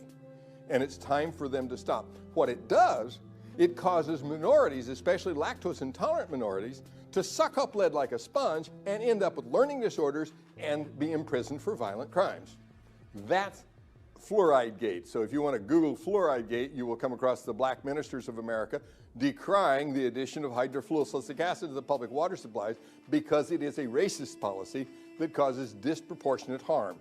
It causes disproportionate harm to babies because they're little people and they drink a lot of water. It causes disproportionate harm to people who are dependent upon the water supply and cannot afford to buy bottled water or buy a nice fancy system that actually takes it out. The president of the Coalition of African American Pastors has said, why wasn't the black community told that blacks are disproportionately impacted by harm from fluorides and fluoridated water? Nobody told me until I learned about this a year ago. It's very expensive for the ordinary family to avoid fluoride once it's in the water, and that is the nub of Fluoride Gate. That is the nub of why these civil rights people in Atlanta are speaking out, because they recognize that families of low income are unable to avoid this if they wanted to. You can see that when you graph it by race, that there is a lot more injury to the minorities. 14% for the Caucasians, 21% for the African Americans. Mexican Americans are 16% have very mild dental fluorosis. Very mild is 25% of the second most damaged tooth. This is insane. The worst damaged tooth, we don't even count that. If it's just one tooth, throw that data out. If it's two teeth that are damaged, it's the lesser of the two evils. When you go to the next one, you see mild, which is 50% of the second most damaged tooth. Caucasians again at 4, African Americans at 8, Mexican Americans at 5. This is less than 50% of the second most damaged tooth. They call that mild. And then we go to moderate. And this is where the entire surface of the tooth is a chalky white. The National Academy of Sciences identified this as a health effect. Severe is where parts of the teeth are missing. There's a substantial percentage of the children in the United States in fluoridated communities that have severe dental fluorosis, partly from the fluoride tablets, which shouldn't be on the market, partly from swallowed toothpaste, partly from eating things like Cheerios that are 10 parts per million fluoride, partly from drinking the water. How much do they say is safe, and of course, is it? The EPA has listed 4 parts per million as being safe. They said, oh, 4 parts per million is perfectly safe for everybody. Well, one's not even safe for the baby, and they just lowered it down to 0.7. Well, they're headed in the right direction, but not fast enough. When they get it down to 0, I'm going to be okay with that. But otherwise, you know, it's not safe. The federal government today recommended lowering the levels of fluoride in your tap water because of growing cases of spotting on the teeth of American children. The recommended reduction is 0.7 parts per million. 0.7 is not going to solve the problem because you can do the math on a baby. 0.7 is going to poison the baby. Not quite as fast as 1 did, but 0.7 is still going to poison the baby because the dose exceeds the dose that's known to cause harm. And you know what the next dirty trick they're trying to do? They're raising the EPA's estimate of the dose that causes harm. I'm sorry, didn't we just figure out that there's a bunch of children with funny looking spotted teeth and we needed to lower their exposure and you're going to raise it? It was explained to me by people in the Netherlands, particularly Dr. Hans Muhlenberg. He said, you know, in the Netherlands, we know what it's like as a country to lose your freedom, to live in a totalitarian society, which was run by the Nazis because the Nazis overran Netherlands. And so we know what it's like. You are meant to have the right to informed consent to medication. What we're doing in a fluoridated community is we're doing to everyone what a doctor can do to no one. A doctor says to you, he says, look, this glass of water is going to do wonderful things for you. It's going to cure your ingrowing toenails. It's going to make you less bald. It's going to do X, Y, and Z. Drink it. And you say, no, I don't want to drink it. You must drink it. You've got to drink it. I'm your doctor. I'm telling you, you've got to drink it. If he or she tried to do that to you, he or she could lose their license. You're not. You've got to tell the patient what the drug is good for. You've got to tell them what it's bad for, the side effects. And then they, in theory, make up their minds. This has been ripped away from us. Water fluoridation is the dispensing of a drug. This is not chlorine. This is not any number of the other chemicals that are used to treat the water. Fluoride is being put in specifically to alter you physically, to make a physical change in you. Fluoride is a drug, is a medicine. The majority of our prescription drugs, the primary ingredient is fluoride. Fluoride is a drug. Oh, I didn't know that. No idea. Well, anytime you see the letters F-L-U-O, you're talking fluoride. Fen-Phen, the diet drug that ruined hearts, well, that was a fluorinated diet drug. Prozac is fluoxetine. It's a fluorinated psychoactive. Matter of fact, almost all your psychoactive drugs are fluorinated drugs. They put it in there both as a carrier and an accelerator of the effect. The actual active ingredient in Prozac is fluoride. Prozac is made almost entirely from fluoride molecules. It is, like SSRI drugs are similar molecularly to some of the elements in fluoride. Remember the school shootings in Columbine, Colorado? They were on SSRI drugs. Those drugs make your mind think that you're not living in the real world, that you're actually just sort of experiencing a false reality. And I think fluoride has much the same effect. Knowing this, that it is a drug, do you think it's safe to allow the population to be drugged at any dose? Doesn't matter how big or small you are. Doesn't matter if you're sick, healthy, or elderly. No. There is absolutely no drug on the market that's given in a one-dose-fits-all situation. We don't put other things in the water to try to keep everybody's blood pressure down or everybody's stroke risk down. And there's no reason why we should be trying a one-size-fits-all approach for this either. Once you put a medicine in the drinking water, you can't control the dose, because you can't control how much water people drink. You can't control who gets it. It goes to everybody. If you ask a pharmacist if there's any drug in his store that was safe enough to give to everyone, young people, old people, sick people, people with poor nutrition, give it to them in any dose, they'd laugh at you. It's ridiculous. There's no way you can give out a medicine without being able to control the dose. And one dose cannot fit all, and you can't give a medicine to everybody. You are forcing it on people who don't want it. There are people in this audience who've spent far more time researching this issue, including David, myself, and many other people in this audience, and they've stated categorically to the mayor, to the city councillors, we do not want you to force this medicine on us. We have the right to informed consent to medication. That's a very important right. This is a violation. It's being violated every day in this country to over 200 million people. There needs to be informed consent. We have that with all other medications. When we go to the doctor, he or she gives us the information of what the side effects are going to be. With fluoride, there is no informed consent. There is no safe dose for this one-size-fits-all medication that they're doing to us. Now, all of those issues are important, but the one that really concerns me is the impact of fluoride on the brain. I'm a photographer from Los Angeles, and I'm here with these cameras today, and because I feel personally driven to do something about this. Once I started looking into it personally and realizing the impact it was having on our children, I decided to do something about it. But my question to you, to the panel, is if the EPA, from what we understand, has found evidence, and they've stated this, that fluoride is a neurotoxin, neurologically, what really is it doing to us? Could you enlighten us on that a little bit? A study panel for the EPA, you're absolutely right, listed fluoride as amongst 109 chemicals for which there was significant evidence of neurological effects. It has definite impact on the neurons, which is the nerve parts of your brain. You don't just grow those back. It's not like, well, I cut myself, so now I'm renewing my cell. It doesn't happen to the neurons. There are so many ways that fluoride could be damaging the brain. We know this from animal studies. Dr. Phyllis Moulinex exposed rats to fluoride to work out its effects on the human brain and the central nervous system. What we did was we exposed them, let them drink the fluoride in the water for 6 to 20 weeks.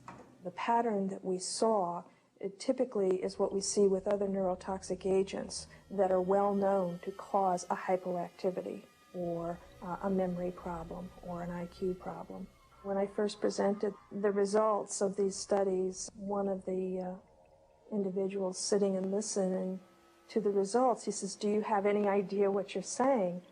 And he says, "You're telling us that we're reducing the IQ of children." Look, the first opponents of fluoridation in this country in the 1950s were biochemists. These biochemists had used fluoride in their experiments to poison enzymes. And they, including Dr. James Sumner, who won the Nobel Prize for enzyme chemistry at Cornell, and he said, fluoride poisons enzymes. You don't want to put this substance into the body. Poisoning enzymes is what makes people sick. Poisoning enzymes is what kills people. It's highly likely that you're going to get subtle effects on the brain that the parent is not going to notice. No wonder that our children can't read and write. It's no wonder because we're damaging their brains with a stupid preventive dentistry program that doesn't even work. We have behavioral studies And we have 24 IQ studies, 24 studies, which now show an association between fairly modest exposure to fluoride and lowered IQ. They've actually got it down to a 1 milligram dose of fluoride causes a 0.59 loss in IQ points. The average IQ is 100. So if you're 95, you're in the back of the class napping because you can't understand what the person in the front is saying. And you're going to get a nice job pushing the broom around. So what if you got twice that dose? Okay, you're down to 90. So what they showed in studies in other countries is that you lose all your genius out of your society. You've damaged the intellect. But new research from China supports Dr. Muhlenex's conclusion that fluoride affects mental development and IQ levels. I've heard a great deal about a chemical that can be used on the teeth to help prevent decay. Is that a good thing to use? It certainly is. We use a fluoride solution, and we have evidence that for some people... 50 years ago, American government scientists had clinical evidence that fluoride affected the central nervous system. But all this was kept secret. Chemical? You're going to put some chemical in my mouth? All mention of the effects of fluoride on the central nervous system was stopped. In my view, fluoride is where lead was in the early 70s. That argument lasted about 10 years, and it was finally proven that, yes, low levels of lead, lower than caused visible symptoms, was in fact damaging a child's mental development. I think the same thing's we're going to find with fluoride. As someone who has gotten off of fluoride, I can tell that my thought processes and my concentration is higher. And so when you damage the IQ of the children, you lose your place in the country as a leader, and we have. And that's because of the damage that our government has allowed to happen to the intelligence of our children. If there wasn't research out there that's shown conclusively that it affects the brain and the neurons, that it affects the immune system, that it affects the bones, and it is incorporated into your body, fluoride bonding is strong. You get something with fluoride bonded, it's not easy to get it off. Well, what's going on? Fluoride is now in thousands, and I really mean thousands of products where it has worked its way in, and I don't understand why. I had a good friend of mine come up to me one day when I still lived in the valley. He says, Karen, he says, look, there's fluoride in Cocoa Pops, and there's fluoride in Fruit Loops, and there's, I'm going, what? What the heck is it doing in that stuff? Pesticides operate in a lot of cases because they have fluoridated compounds. Sadly, the dentists have begun to add fluoride to their filling materials, their cements, they even put a varnish on children's teeth. I don't believe these have been legitimately FDA approved. I've checked on them. There's no new drug applications on file for fluoride to be ingested, and none have been submitted. So if you're going to give a child a dose of fluoride, show me the FDA approval where that's beneficial and even safe. It doesn't exist. I've been collecting water labels from my travels.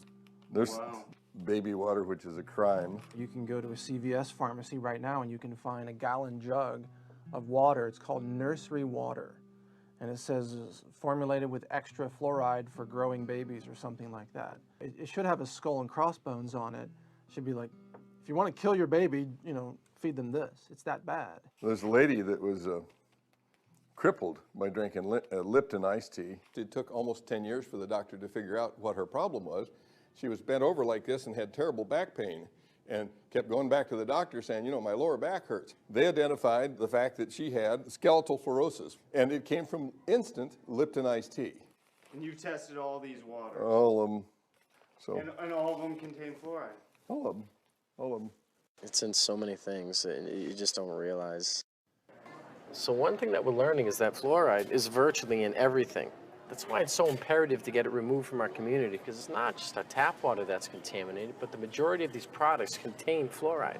The problem is anything with water in it has this toxic chemical in it, fluoride. Does that frighten you? Does it alarm you? That's really scary, especially since I have a newborn here that's living off of formula. So whether it be milk, juice, mustard, ketchup, cereals, it's in everything. When you water your plants with tap water that is fluoridated, the plants take it up, then you end up eating it. You can't boil it out. Distilled water has fluoride in it as well. You can't evaporate it out. The only way to get it out is to have it turned off. We took with us in our documentary in China a little fluoride tester from the Lamotte, L-A-M-O-T-T-E, Lamotte company. It's called an ion-specific electrode. One thing we should do, Paul, is maybe go see Dave Kennedy and get that fluoride tester. Good idea, then we can test all the products. Let's test all the products. So basically what we have is a means of testing everything under the sun for fluoride, including water, and you can test anything you want to. So what you do is you start off with your standard beneficial dose of fluorides, 1 part per million. Like all you do is you start out here and you standardize it, and when it comes to 1, you stop it. Gotcha. And you're all set. We know it's calibrated because this is 1 part per million. Exactly. Every restaurant I go into says, oh, we have a filter. And so I always invite them, well, give me a sample and I'll test it for you. And so here's the Adams Avenue Grill. When you test it, you come up with the same as the tap water. Once you get fluoride in, it's hard to get it out. Is it all right if we use this thing or what? Sure. Take it with you. So today is our big test day. Paul and I have gone out and we bought the majority of bottled water brands that we could find in my local supermarket. We're gonna test it. We want to find out what exactly is in it as far as the fluoride and what levels. We're also gonna be looking at tap water today too. And we're doing this with our Tracer Fluoride Pocket Tester. This puppy right here is gonna allow us to measure the parts per million of fluoride in pretty much any liquid substance we can get our hands on. So get ready, should be interesting. We'll start with my tap water.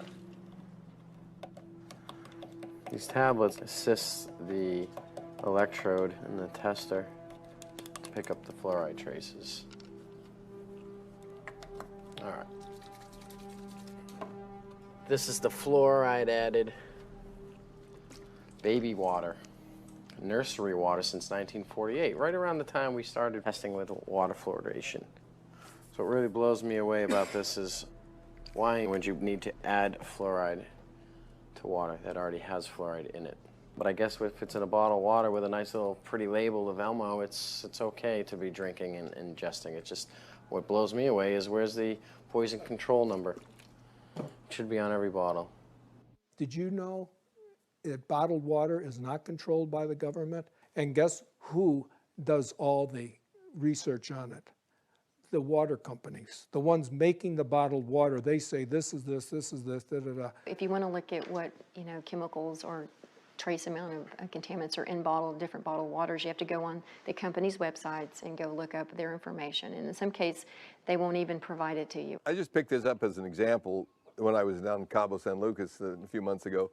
And you can see it's a bottled water made by Nestle's. And then if you got really good eyesight and you get your magnifying glass out over here, you can see that it has the elements of calcium, magnesium, sodium, potassium, bicarbonate, and no fluoride in there. That's the deal. And so you can go to Italy, Germany, France, Holland, Denmark, anywhere in the world except America, and pick up a bottle and they'll tell you what's in it. But in America, we'll tell you how much fat there is in it. It's just insane. And you don't have to believe me. Here's San Bernardino from Italy that has bicarbonate, calcio, magnesio, silica. They even tell you how much sand there is in it now. And here's fluoride at 0.06. Here's Primavera from Italy again, and it's got bicarbonate, sulfates, chlorine, calcium, magnesium, sodium, silica, and no fluoride in it. Because they know people don't want to be drinking fluoride. So if you were in Italy or Europe or someplace else where they actually had reasonable labels on their water, they'd tell you what's in it. Here they pretend like it doesn't exist. You can get Poland Springs, and all it does is say is since 1845, our natural spring water has been wonderful and good and all that stuff. And they forgot to mention if there was anything in it. So why don't we tell them that here? We don't tell them that here because we want to sell them tap water in plastic. We're going to try calling all these bottled water companies, and supposedly they will release whether or not they're adding fluoride to their bottled water. Fiji Water Consumer Affairs. Hi, I'm just trying to figure out what levels of fluoride are present in Fiji's water. Okay, we do have some naturally occurring fluoride. It's about 0.26 milligrams per liter. Evian water is pure by nature. We don't add anything to the water. We don't take anything from the water. The water is untouched by man. fluoride level on the Arrowhead Mountain spring water fluctuates between no detected to up to 1.3 milligrams per liter. This is naturally occurring at the springs, is no man added. All right, thanks so much, Maureen. Have a nice day, sir. You too. Bye-bye. Bye-bye. Reading that script, huh? They're all saying it's that level at the spring. How can those levels be natural? One thing that people really don't understand is, you know, their argument might be, well, I don't drink tap water, or I don't drink any of these brands, or I only drink distilled water. Well, do you cook with it? Because if you're cooking with tap, it's getting right into your food. Do you drink orange juice? Or milk? Or Gatorade? How about Coca-Cola? Anything. You gotta realize the water in all these products is just as contaminated. So you can't get away from it. Even if it's organic orange juice, the water is treated with fluoride, and there are gonna be trace levels present. So there is no getting away from it. And the only way of getting away is to have it removed. It's toxic on all levels, regardless of the amounts. It's just not supposed to be there. We get enough fluoride from our dental products, whether it's brushing our teeth with fluoridated toothpaste or using a mouth rinse with fluoride. The amount that we're swallowing when we rinse our teeth or brush our teeth is enough, more than enough. When you find out all the facts and the evidence that fluoride it is not good for you, you must find a way to follow through with your lifestyle. And I say to everybody watching this DVD and this documentary, the water is a right of every human being, and no government has the right to tell us what should we drink and when and how. Really, it comes down to this? Yeah, the government's paying 35 dentists at the Center for Disease Control to go out and promote the addition of silica fluoride to the public drinking water. So it's making a lot of people who can't do dentistry money. Where money and power are is a magnet to criminals. And so Washington, D.C. becomes a vortex of evil. And I'll tell you, when you're controlled by a few people, which is the government, who controls the government? Money. Big money. And if they're about money, then we have a conflict of interest. We want our children to grow up healthy and strong, and they want to make profits. There are solutions out there. There are answers to this. There's a ways to get around and possibly clean up your system. What can we do? There are some simple things that individuals can do. You can buy a household RO filter, reverse osmosis, that removes most fluoride but not all. You can use countertop filters and sink filters. Many of them have carbon block elements and other media inside that can collect many of the harmful elements that are packaged along with fluoride. It's called the Berkey filter. It's a 2 parts component. You fill it up with water. They're 2 carbon active filters. They're really powerful. They clean every type of metals, every type of chemicals, and also most of the bacteria. I can put water from any type of swamp, put it here, and be drinkable. In my house, we've done away with plastic packaging as well, and if you look close enough, you'll notice these 5-gallon jugs are all glass. These water vendors are virtually everywhere, and the best part about this option is that I can get 25 gallons of the cleanest water I can find for $5. And for those of us that can't afford a reverse osmosis system for our house, it's a good start. Remember, it's all about limiting your exposure. But the big problem is you can get the best water in the world to drink and cook with, but what are you going to do about your shower? In fact, I would even say don't shower in tap water. That's so toxic that, look, where I live now, I'm drinking and showering in either rainwater or well water. If we have the ability financially to purchase these filters and these purification systems, it is the most important investment you could make for your family. You really need to invest in yourself, in your food, in what you're drinking, and more than you are your clothes or your electronics or your car. It is the priority. When you accumulate all these chemicals in your body, you have to do something to get rid of it. The antidote to fluoride poisoning is calcium, magnesium, vitamin C, selenium, and iodine. And you can get rid of it with perspiration, which is saunas. You can get rid of it by drinking more water and having it go out in your urine. The right diet can bind to those elements and help clear them out. I'm not drinking any more water with fluoride. I'm not eating foods with fluoride. I'm not cooking my pasteurized soups with that fluoridated water. So I completely took it out of my diet. Certain superfoods like chlorella and herbs like cilantro also bind to heavy metals like mercury and help them pass through your body so that they don't get absorbed into your tissues. You know what we should do? Stop buying fluoride toothpaste. Stop buying it. You know, if people started buying the non-fluoridated, guess what they would do? They would start coming out with the non-fluoridated. For example, I buy my toothpaste at Trader Joe, and there is a natural brand, completely natural, for less than what I would pay for the regular garbage. Every product you buy has got a 1-800 consumer number on the side. Flip it over, call them, tell them, I won't buy this unless you sell something that doesn't have fluoride. I'm not buying your product anymore. Or, I mean, for anything. Where do we start? Politically, physically? There are two strategies for really getting fluoride out of the water supply. One is that you can have the citizens, protest, go to the city council meetings, rise up against the chemical tyrants, and demand clean water. Just demand clean water, that's it. And if more people would do something like this, instead of just turning a blind eye, that's what's wrong with our country. People see wrongdoing, but they just pass it by, let somebody else take care of it. So I imagine you're kind of going to be the Lone Ranger standing up and saying, I don't want my water medicated anymore. We should be calling our congressmen and trying to say, hey, What are you doing out there? What are you doing around the well? That's our water.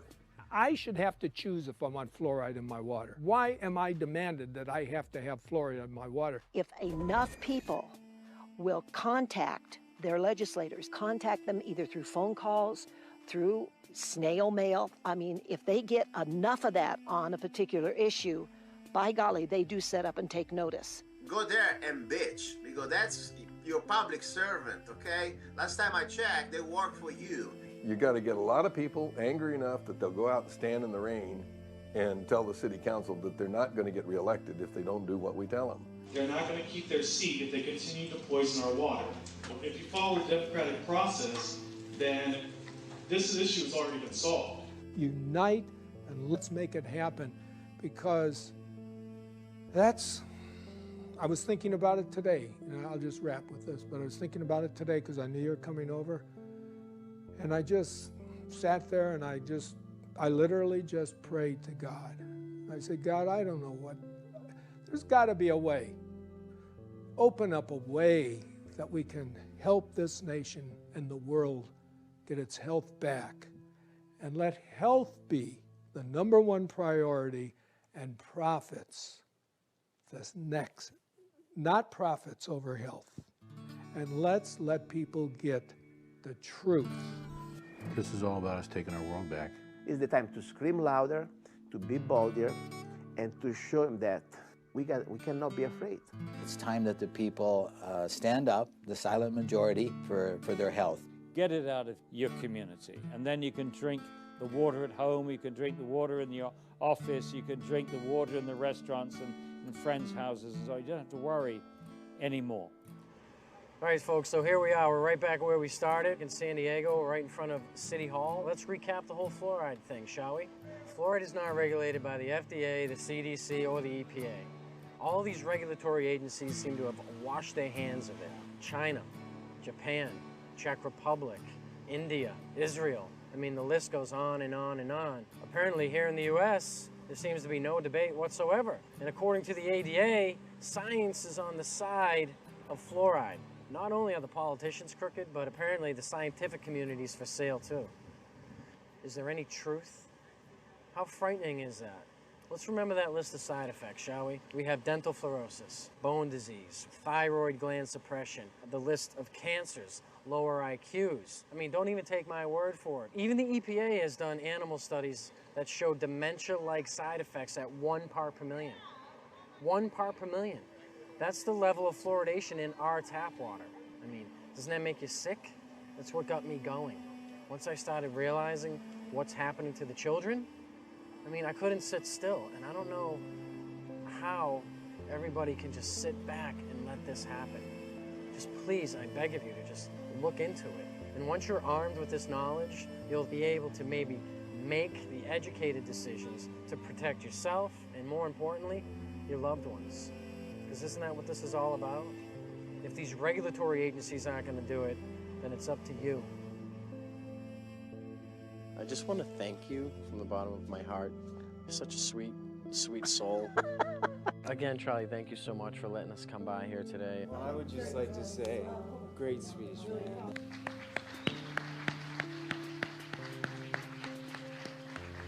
Thank you for all your work you've done over the years and your discoveries and your journey and your just everything. Thank you so much. Appreciate it. Thank you. Thank you, Paul.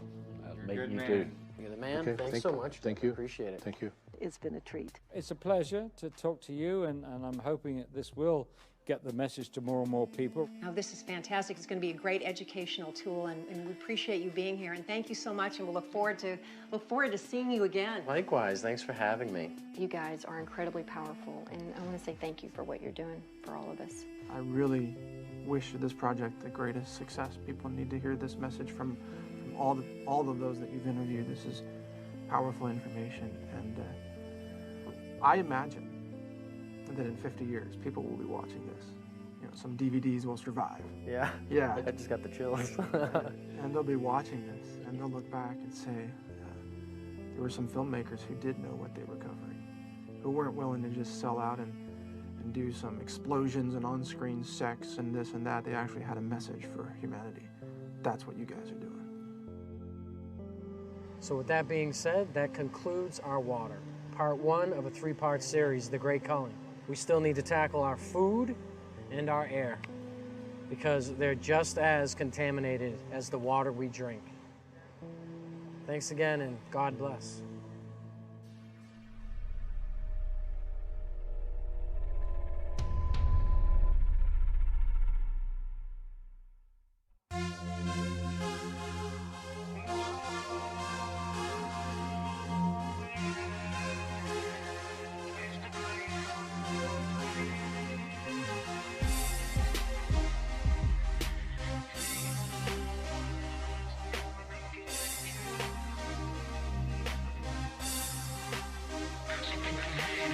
Whoever thought this would happen in a lifetime? The tyranny, depopulation of our own kind. And now they're spraying poisons in our skies. The chemtrails and barium and fluoride. The system's here to keep the population sick at all times. Especially the ones with no insurance, they gon' die. While the rest of the souls and their minds will survive. Not knowing it's the great calling and we all gon' die. These sheep will like to obey and believe all the lies. Like when FEMA tell you that they're here to keep you alive. Just ask the people of New Orleans who believe all the lies. How FEMA took them to a dome where the elderly died. Cause there was no food or water, either medical supply. I think the city of New Orleans was a blood sacrifice. I wonder if they use sharp shooting waves in the sky. They're trying to depopulate, 90% must die. It's the great call, it's the great call. Shit, it's the great call, it's the great call. Fight or die, it's the great call, it's the great call. Shit, it's the great call, it's the great call. Yeah, fight or die. It's not just physical, it's spiritual. Illuminati want your mind and soul. Conspiracy? No, not me. Research yourself and you'll see. Think hard, they pulled the card. Got your uncle stuck on crack. Oh, big rims on cheap cars. Got you thinking that you ballin' dog. For babies, first nightmare solved. Planned Parenthood trying to cut your balls. McDonald's on the minute getting cancer, dog. But I bet you didn't know that at all. Fake alien attack will start it all. To put that mark on all of y'all. Like in the Holocaust, go murder y'all. So what you choose, fight or fall. It's the great call, it's the great call. Shit.